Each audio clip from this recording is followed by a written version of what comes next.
I saw how the world is not made for caregivers and not made for new mothers. The focus is very much on the baby and the child, which, of course it should be. And the problem isn't the needs of the baby or the child. The problem is that we are putting it all on, most often, a mother.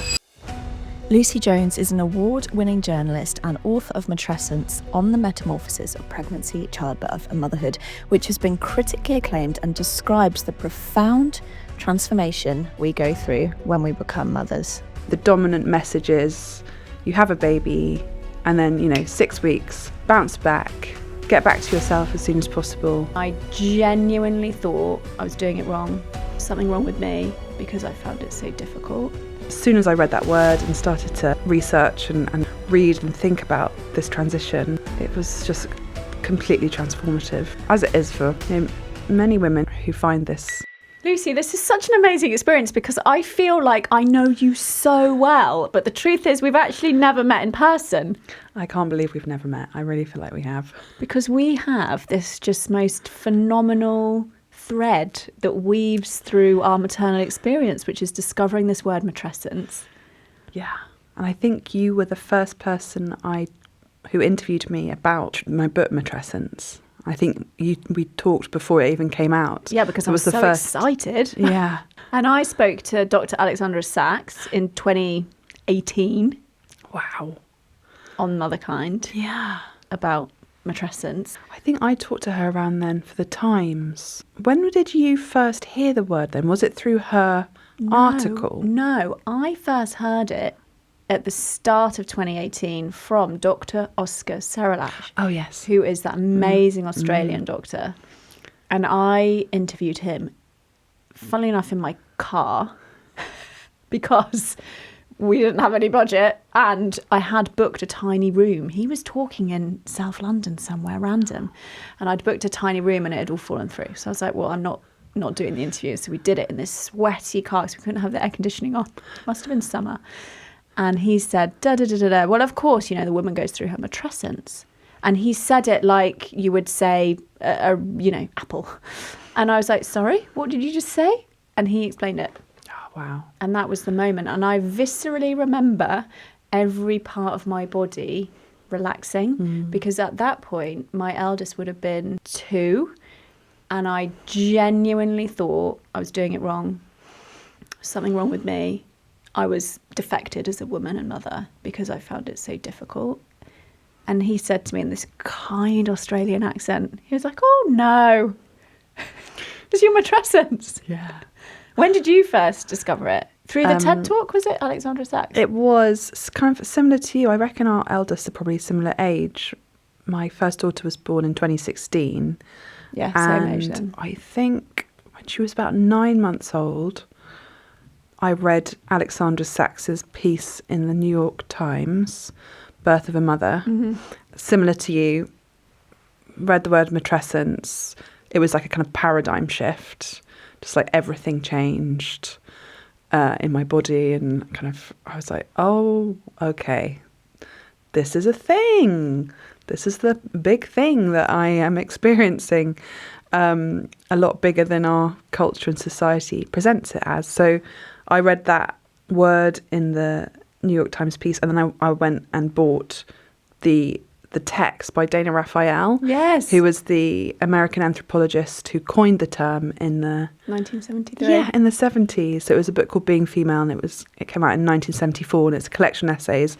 And in that, I believe that's the first citation of the word matrescence. And she was an anthropologist who was particularly writing in that essay about the Tikopia people. And there were so many good lines in it, but she talked about how the Tikopia people have a sense of the newborn mother. There's a newborn baby, of course, but there's also a mother is born.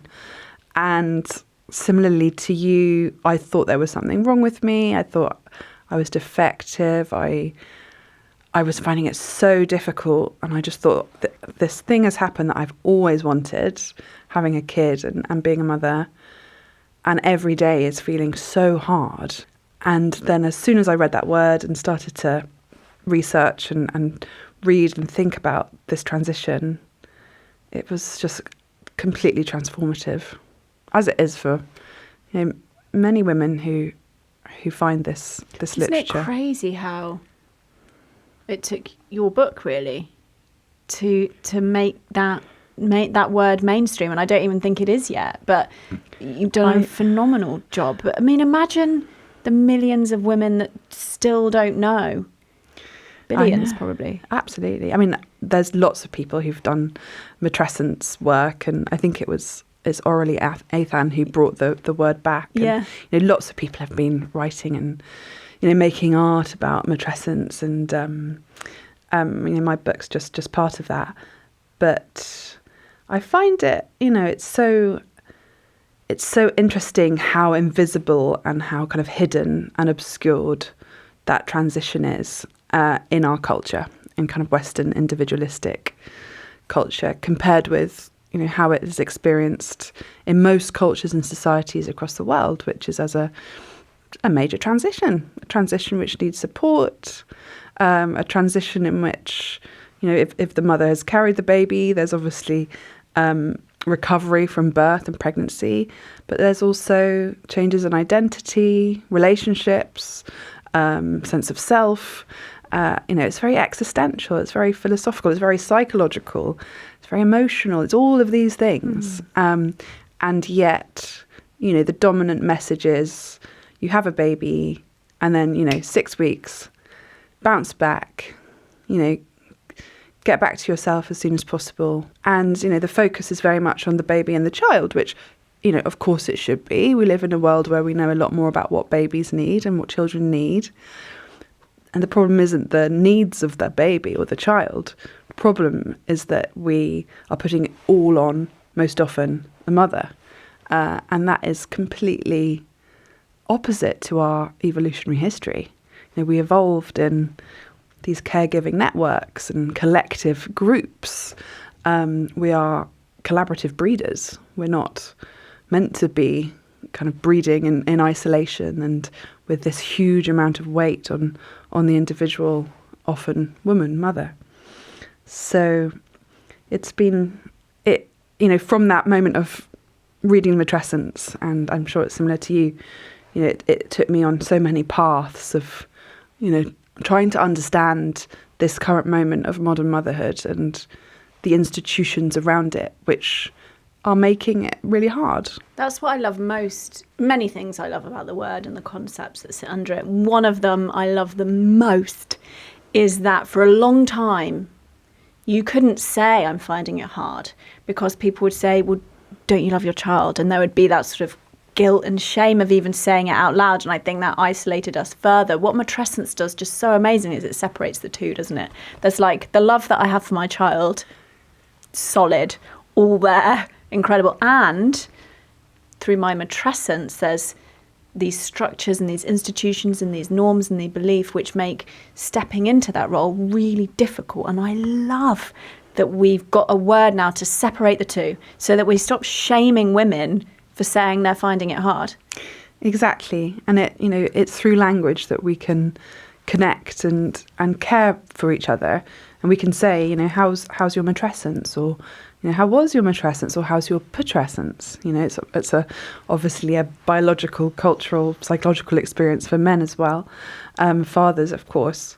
And I really like that kind of complicating of the experience, and it reminds me of Adrienne Rich, who wrote Of Woman Born in the 70s, and she was a poet and an essayist, and I read Of Woman Born in the first year of our first child's life, and that was another kind of transformative moment for me, because she was describing her experience of becoming a mother in the 50s, and I could relate to so much of what she was saying about what it was like. But what she gives us is this distinguishing between the experience of motherhood and the institution of motherhood, which allows us to critique the institution of motherhood and the social systems and structures which are not ideal and need to change, while also kind of separating that from the experience of motherhood and the children.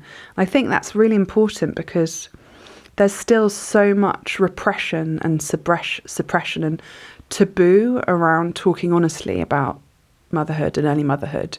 It really seems as though if you say anything negative or complaining, scare quotes, for those listening, an automatic feeling can be that you're not grateful for your children.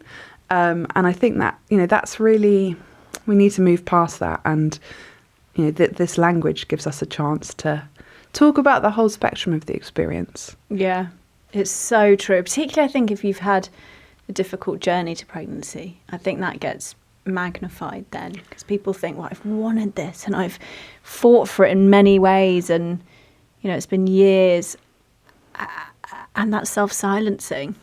Absolutely.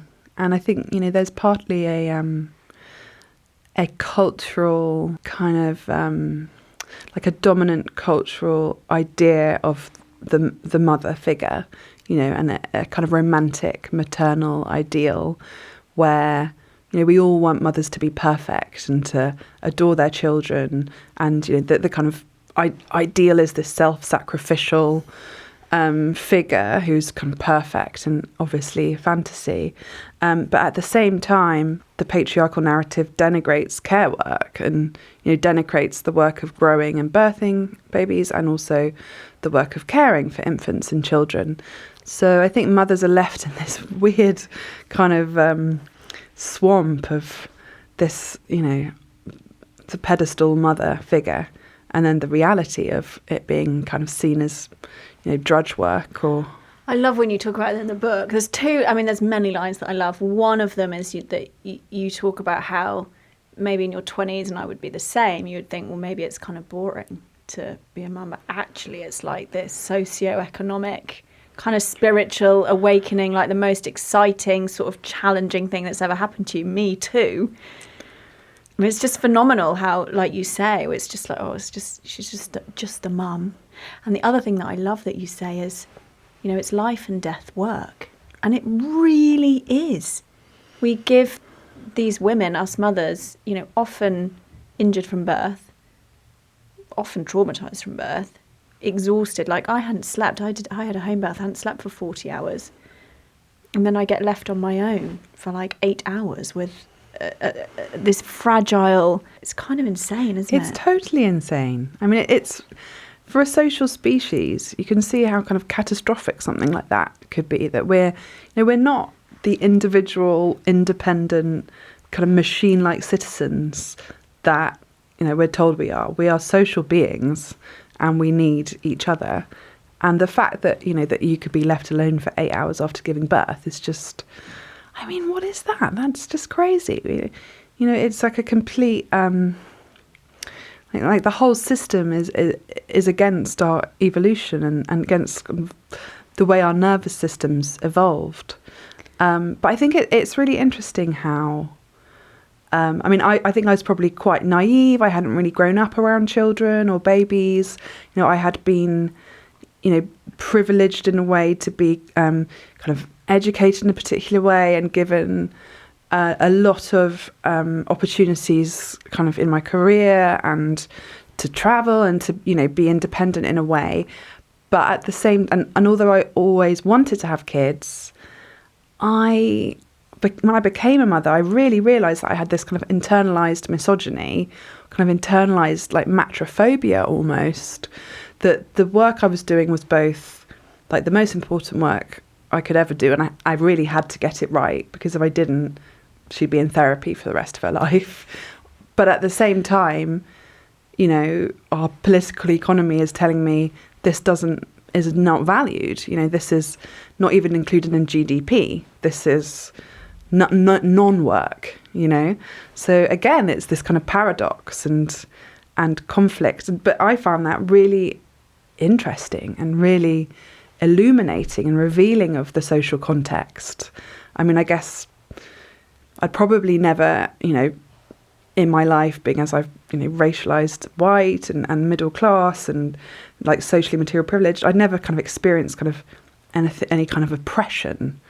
And, while I would hesitate to say that I have been oppressed, obviously, there is something about the class of mothers in our society which I think you could say there is a sense of oppression.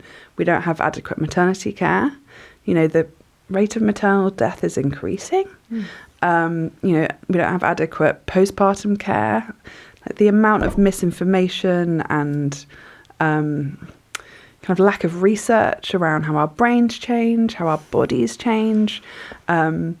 There's like a complete lack of public services around family. And I know that they're bringing back Sure Start kind of children's centres, but, you know, it was in those early months as I walked through the world with a baby that I saw with new eyes, you know, how the world is not made for caregivers and, you know, not made for new mothers. You know, lack of lifts at stations, no areas in public transport for prams, you know, lack of affordable, high quality childcare, lack of paternity leave. Like the whole system around having a family and becoming a mother is so lacking in kind of care and thought, as you well know. You've obviously had thousands of conversations at this point on this kind of subject. How do we hold those two things, right? That we know that we're in this kind of system that doesn't value non-paid work, all the structures are against us, and yet kind of here we are. How, when you speak to women that have read your book, how do we, I guess one is sort of, we recognise that to take the pressure off ourselves, right?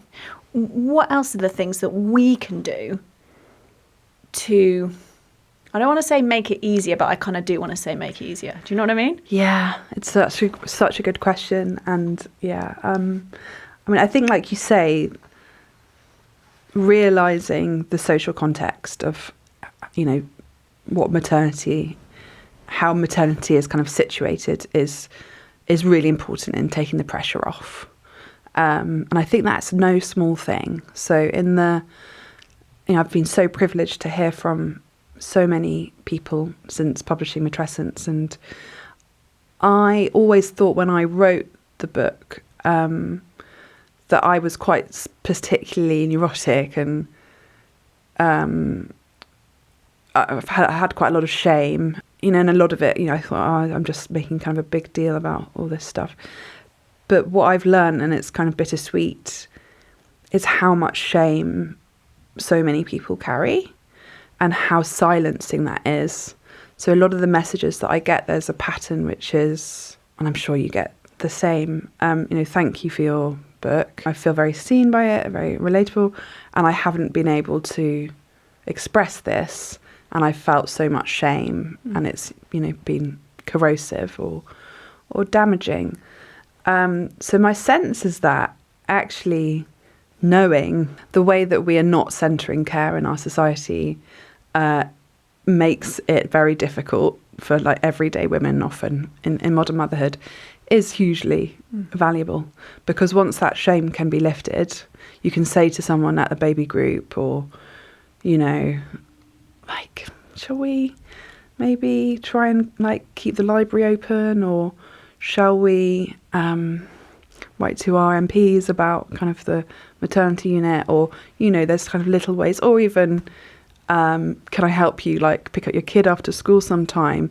You know, it's a way of saying we need to kind of support each other and we need to create a different society. But it's really difficult. I think constantly what is to be done, you know, how can we change this vast system where, you know, profit is centre rather than care or well-being. It's, you know, I kind of go between thinking, you know, I've just got to focus on the everyday, get my kids to school, stay well, stay healthy-ish, you know, and then thinking this whole thing is insane.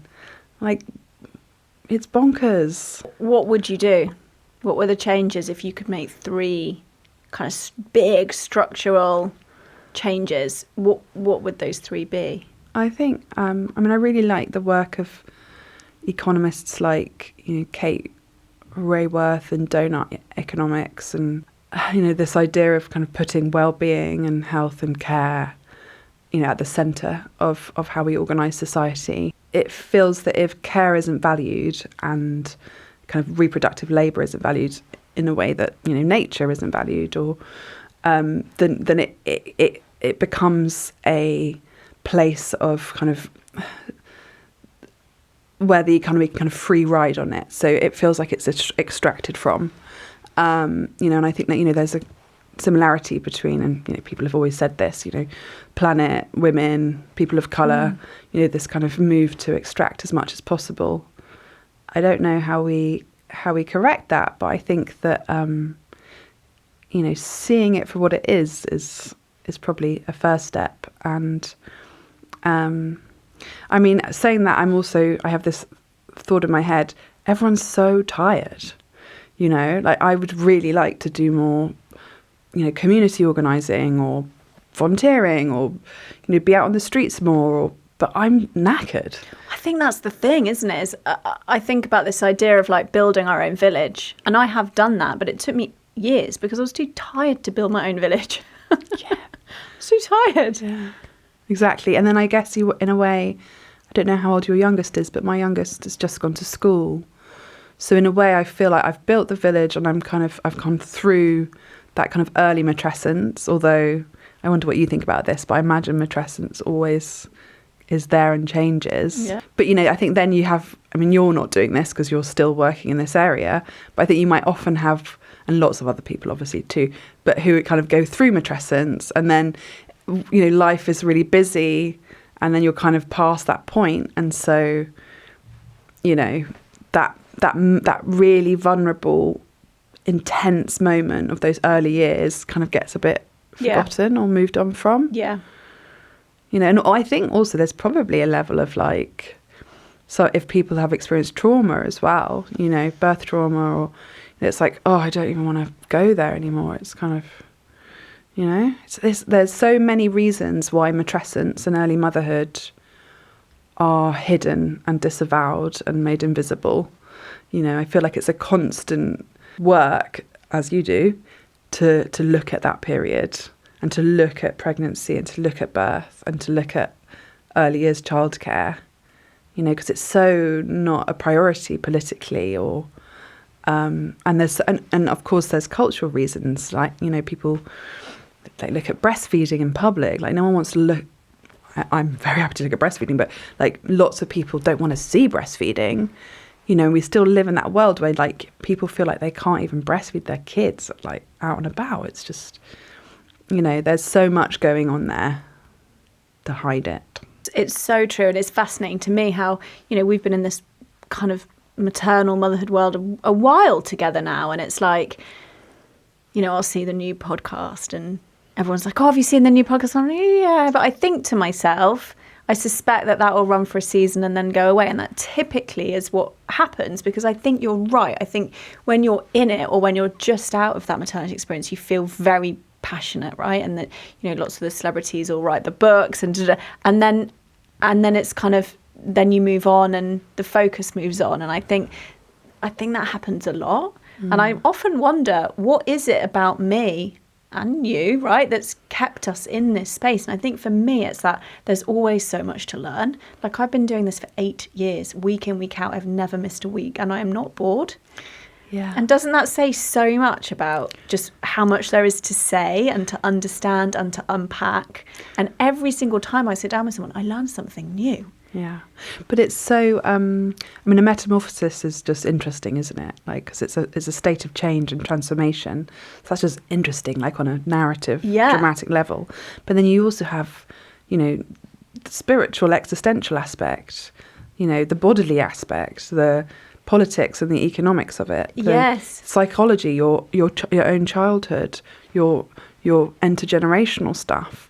It's a really kind of depicted, underwritten, under-recorded experience, I think. And, while it's presented as most often banal or mundane, just or boring, like, in like the films that we grew up in, like the American films, like thinking about like Beethoven or something. I was watching Beethoven the other day with my kids. Like the mum is just like nothing. She's just in the background, Whatever. cooking. Yeah, just cooking.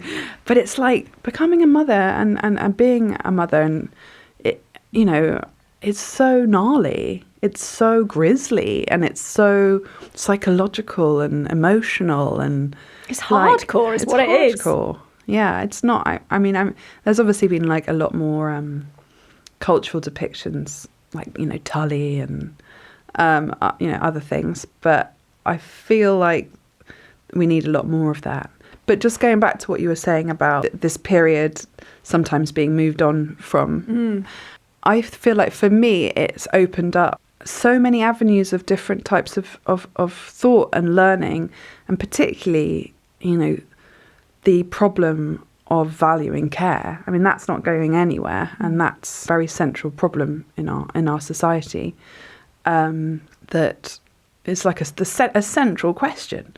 Like, how do we value care? Yeah, and how do we, you know, it's the elderly as well, isn't it? Exactly. The statistics around the unpaid care that our generation are doing for our kids and our parents. Yeah.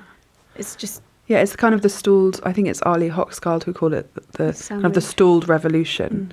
You know, there's this, you know, feminists have won so much for us, so many rights for us. But this area of care and reproductive labour is, you know, it's not solved. That sounds too kind of mechanistic, but the amount of women I know who are burnt out, I mean, literally, it's like, I don't want this for my daughter. You know, to go through kind of 30s and 40s if she wants to have kids, and to feel totally burnt out for like a number of years. Just it's not the thriving or flourishing of all people that... Have you felt burnt out? Because I imagine the book took on a life of its own. Yeah, definitely. So after the book came out, I maybe it was a year later or so, I had a period of quite bad burnout and depression. I think it was like a couple of years ago, like maybe a year after my third child was born. So I wasn't really expecting that. It kind of came out of the blue. And it was, burnout, I guess. And I'm much better now. But it was really hard. Did you recognise the signs? Did you know what was going on? I think that I felt... I think since my first child was born, amid all the like abundant joy and contentment and reward, I think have been basically in fight or flight, kind of constantly, with sleep deprivation and various like psychological stuff coming up. And then, you know, the juggle of work and motherhood. And there were periods then it got a little bit easier when I had my sons. But then I think when my youngest was about 2, I think I was doing a lot of kind of talking about matrescence in the book, and I'm quite a shy, introverted person. Yeah, it just kind of took a bit of a toll the whole time, and I got quite unwell. But I've had depression on and off all my life, so I recognised what was happening, and it took a little while to fully recover. But I'd say for about a year I've been feeling much better. And in terms of burnout, I think that started to really lift when my child went to school, my last child, and he's only started sleeping through the night-ish in the last kind of few months. So I think for about a few months I've had a lot more. So you've had a decade of sleep deprivation, basically. Yeah. I mean, I actually feel okay though now. I mean, there was a time a few years ago where I thought, is this life? Like, am I going to feel this tired and kind of run down forever? But no, I feel much better. It's so hard as well, isn't it? Because, you know, most of the burnout, I've had loads of experts and doctors in burnout, and a lot of the advice is about stepping back, taking rest. It's like, no, that doesn't work for mothers. I had an amazing doctor who burnt out with 2 kids in her GP, and she gave phenomenal practical advice, right? But in the general literature, it's like, step back, take a rest, get signed off sick. You can't get signed off sick from looking after a 2-year-old. No, exactly. That's it. You can't. There's not much you can do in my experience. I mean, I have, my husband is like super there and supportive, and I don't know what would happen if he wasn't there, but I think there's also a lot going on there, isn't there? Like, I found that I had like a B12 deficiency, so as soon as I got on injections for that helped. I got PMDD after having kids. Like, I'd always had quite bad PMS, but it escalated. So once I'd sorted that out with some like treatment, that really helped. There was just all this kind of mind-body stuff, which was also contributing. So I had, after my third delivery was quite traumatic, I had like really heavy periods for like a year or two, and to the point where I became like almost anemic. All these things which are so anathema to like the 6-week bounce back idea. It's just the worst gaslight ever, isn't it, that we've given women? Just bounce back. It really is. And there's so many different things that can happen in kind of pregnancy and birth. Like, I haven't really been able to exercise really since that third birth properly. And like, again, that's like with burnout, you get told like sort your diet out, do your exercise, rest, or like chill exercise, whatever. Step back. But it's very hard to do that when you're looking after young kids and eating whatever you can grab and have no time to exercise. It's wild, isn't it? What we go through as women. And I talk about this, it's almost like we make it hard squared because it's really hard, but then we make ourselves wrong for finding it hard. Yes, and that's awful. Isn't it? Yeah, I have a really good thing with another friend, which we started a few years ago, called Listening Time, where when we were really in the throes of it, we'd go for a walk with our babies in the pram, and we'd have half an hour each. I love that. Where we just talk. It's been so good. And we on a WhatsApp voice note. Did you get that from Hand in Hand Parenting? I think, yeah. It was her idea, and I think she got it from that. It was so good. Yeah. And now, we leave each other voice notes and stuff whenever kind of things are coming up. And so much of it I notice is just not letting myself feel the plain hardness of it. Yeah. And or feeling like beating myself up for finding it hard, or thinking I have so much privilege, like how am I finding this hard? And actually that's just so counterintuitive. I do it all the time to myself, I beat myself up that I haven't reached enough women. You've reached so many women. I beat myself up. You've reached so many. I'm like, how? Maybe no one has reached more. I look at those male podcasts, right, that reach like 10 million a week, and I'm like, you should be doing that for women. That's where I beat myself up. Isn't that mad? Yeah, but that's not you. You could. I don't think you could reach more. You're done you're doing such a service. But I guess there's something about motherhood which, those podcasts are much more, I don't know, kind of, motherhood is still kind of hidden, isn't it? Yeah, it's still that's seen right. As you should be on those podcasts, by the way. Yeah, they should be getting you on there. Well, they tend to, those big male podcasts, they have like 1 or 2 guests on motherhood, super polarizing. I've heard. Super unhelpful. Yeah, I've heard those about like guilting mothers, basically. Mothers, you shouldn't be using childcare. Yeah. It's just yes, it's wild. No. It's wild. But I have to check myself a lot on that. And it's like, Zoe, what? Stop. Yeah, but it's if you can. One of the things that I've kind of learned, I think, is as soon as I hear those voices coming in, try and just be like, no, I'm not even going to listen to that. Exactly. Right, quickfire round that is actually not so quickfire because it's quite deep. What's something that you used to value before motherhood that you no longer do? So I wouldn't say I valued this, but I clearly did because it was a part of my personality. But I'd say perfectionism. So I used to think before having kids that it was a thing, whatever, art, music, whatever, wouldn't be worth doing unless I was good at it. And if I wasn't good at it, it wouldn't be worth doing, or it would be like embarrassing. And I've really let go of that through watching my children and through seeing them play and experiment with art and mark making.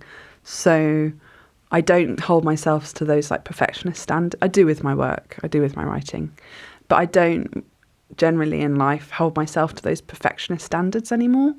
Or I think I used to value kind of controlling for outcomes. And I think motherhood has taught me that that's a fantasy and it's impossible. And in a way, I think I brought my perfectionism into my early motherhood experience, because I felt that anything I got wrong would be catastrophic. I was very scared about getting things wrong and what, the damage that could cause. Yeah, me too. And I think I've loosened that. Obviously I try as hard as I can not to make many mistakes, but if I do, I can repair. But I'm not thinking I can control outcomes in the same way as I used to think, in a kind of from an anxious place. It's quite freeing, isn't it? Yeah. And I'm making they're crap, but I make I love lino and making little art pieces, and it's totally rubbish, but I shouldn't say that, that's stupid, but it's play, and it's fun, and that's not something I would have done before. If your first time pregnant self was sat here, what would you say to her? It's so hard, that one, isn't it? I think I'd say something like, it's going to be quite rough, it's going to be really challenging, but it will get better, and you will find your feet. You don't want to scare her. Okay, maybe that's equally, a bit too well, no, scary. I don't think that is scary. But well, I think what I would do, because if I'm talking to myself, I would like a ecology metaphor, and the one that I use in the book and I love is, I would say you're in a cocoon, you're entering a cocoon, and you think that you're a caterpillar and that you're going to sprout wings, and that's not what's going to happen. Instead, you are going to dissolve into goo for a while. Might be a bit longer than you expect. For me, it was about 2 years, I'd say. But you will dissolve into goo, but there will be things that remain of you, and then there will be other things that come, and then you will grow wings, and then you will come out of the chrysalis, and you will come out, and it will be okay. That's really beautiful. I think all pregnant women should know that, which is what Matrescence teaches, of course. Motherhood is teaching me ... I'm probably boring everyone about all my chat about capitalism and political economy, but I do think that motherhood is teaching me quite a lot about politics and about kind of value and about the kind of insanity and inadequacy of our way of organising society and our kind of political economy. I think as motherhood, my kids are 9, 7 and 5 now, and as motherhood develops, I feel more and more that we need to create a society which centres care and nurture and thriving and flourishing of all life. So yeah, a bit of a weird answer, but that's probably it. And what's one gift you would give to all the mothers in the world, and why? I really like this initiative that I've heard about in Bogota, in Colombia, where they have this thing called care blocks. So in shopping malls. So I spent a lot of my early motherhood walking around shopping mall with my baby in a pram. Same. Yeah, and really loving the library, but feeling quite lonely and isolated. And I found that loneliness quite cold and hard and kind of gnawing. It was quite no surprise that loneliness can lead to depression. And these care blocks, I think, are just genius. So they're a place in a shopping mall where caregivers can go, new mothers can go, you can wash your clothes, you can even do a yoga class, you can have a rest, someone will hold your baby, you can have a sleep, you can eat something, you can be around other caregivers. So what I would do is give any new mother something like a care block, something walkable in a public space, free, where they could go and be among other people and have that element of relief, like to be able to rest. Because so many of us don't have our family close by. And it's really difficult, I think, if you've been brought up self-reliant, independent, to ask for help or to accept help. So yeah, giving everyone a care block would be my gift. Oh, I love that. I'm thinking now, like business plans for care blocks in. Yes, do it. Get one in every Westfield. Yes, exactly. It's got to happen. And whenever I mention care blocks, people are like, oh, yes. Yes. I can't remember the name of the mayor of Bogota who started it, but it's so good. It's so genius. I love that. Thank you so much for coming on. Thank you. I mean, You're it's so felt nice. like I've known you forever. You I have too. known you for a while. Yeah, thanks so much. Where Zoe. can someone, I mean, Matrescence, obviously, I suspect everyone listening will have read it, but if not, you have to. And what else have you got coming up? Have you got any talks or? Have I got any? I'm not doing so much at the moment because I'm finishing a new book. Yeah, I mean, I'm a bit on Instagram. I try not to do Instagram too much because I find it really addictive. Same. I just get really sucked in. But I do have an Instagram and I have a website. We'll link all that below. Cool. Thank you. Thanks so much. Aww.